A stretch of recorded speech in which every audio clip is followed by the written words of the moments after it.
নমস্কার বন্ধুরা, সবাই কেমন আছো? আশা করি অনেক ভালো আছো। আর অনেক দিন পর আমিও একটা সুন্দর রেসিপি ভিডিও নিয়ে তোমাদের সামনে হাজির হলাম। বাড়িতে অনেক দিন ধরে ভেবেছিলাম যে এত রান্নাবান্না হচ্ছে, তো চলো আবার একটা সুন্দর দেখে রেসিপি ভিডিও তোমাদের সাথে শেয়ার করি। তো বাড়িতে ছিল বরবটি আটা। আজকে আমি বরবটির সুন্দর একটা ভর্তা করে তোমাদের সাথে সেটা শেয়ার করব। বাড়িতে বরবটি ছিল, সেই বরবটিটা সুন্দরভাবে এভাবে কেটে নেবে। আমিও কিন্তু কেটে নিয়েছিলাম এবং কেটে নেওয়ার পর অল্প পরিমাণ জল দিয়ে প্রেসার কুকারে বরবটিটাকে কিন্তু এভাবে সিদ্ধ করে নেব। দেখো খুব সুন্দর সিদ্ধ হয়েছে। এবার আমি কি করব, ছোট্ট 2-3টে পেঁয়াজ নেব, গোটা রসুন নেব, কাঁচা লঙ্কা নেব এবং এই সমস্ত কিছু ইনগ্রেডিয়েন্টসগুলো আমি ভালোভাবে কড়াইয়ে সুন্দর করে একটু সাদা তেল দিয়ে এক এক করে সমস্ত ইনগ্রেডিয়েন্টস ভেজে তুলে নেব। প্রথমে আমি পেঁয়াজটাকে হালকাভাবে লাল লাল করে একটু ভেজে নিলাম।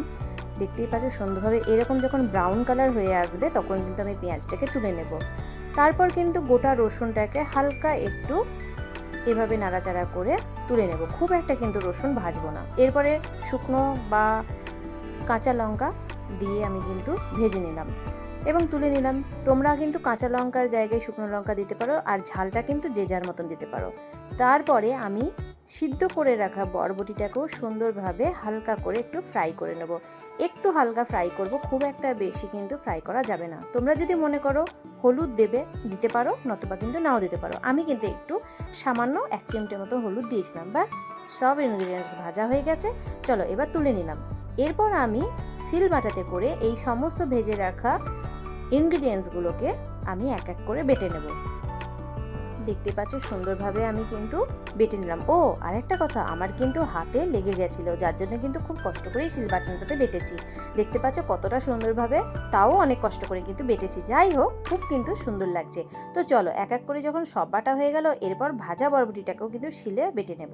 তোমরা যদি মনে করো এই সিল বাটনাটাতে না বেটে তোমরা মিক্সার গ্রাইন্ডারে বেটে নেবে, মানে পিষে নেবে, তো সেটাও তোমরা করতে পারো, কিন্তু আমি প্রেফার করব শিল বাটনাটাতে বেটে নেবে। তো আমার বাটা কিন্তু হয়ে গেল খুব সুন্দরভাবে। দেখতে পাচ্ছ কতটা বিউটিফুল একটা কালার এসেছে।